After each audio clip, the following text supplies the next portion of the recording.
ಪ್ರವಾಸೋದ್ಯಮವನ್ನು ಉತ್ತೇಜಿಸುವ ನಿಟ್ಟಿನಲ್ಲಿ ಸ್ಥಳೀಯರ ಸಹಕಾರದಲ್ಲಿ ರಾಜ್ಯದಲ್ಲೇ ಪ್ರಥಮ ಎಂಬಂತೆ ಮಲ್ಪೆ ಬೀಚ್ನಲ್ಲಿ ತೇಲುವ ಸೇತುವೆ ನಿರ್ಮಾಣವಾಗಿದೆ. ಇದು ಪ್ರವಾಸಿಗರನ್ನ ಸೆಳೆಯುವಲ್ಲಿ ಯಶಸ್ವಿಯಾಗಲಿದ್ದು ಮಲ್ಪೆ ಬೀಚ್ಗೆ ಮತ್ತೊಂದು ಗರಿಯಾಗಲಿದೆ.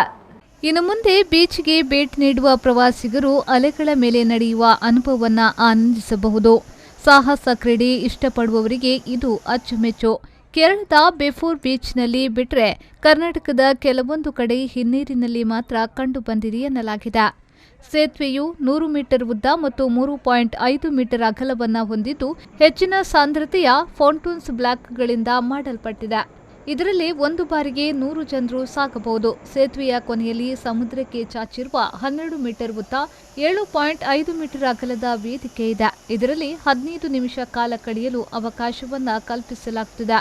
ಸೇತುವೆಯ ಇಕ್ಕೆಲಗಳಲ್ಲಿ 100 ಮಂದಿ ಲೈಫ್ ಗಾರ್ಡ್ ಇರ್ತಾರೆ.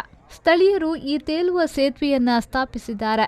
ಸೇತುವೆಯು ಸಮುದ್ರ ಅಲೆಗಳ ಉಬ್ಬರಕ್ಕೆ ಮೇಲೇರಿ ಕೆಳಗಿಳಿಯುವುದನ್ನು ಅನುಭವಿಸಬಹುದು.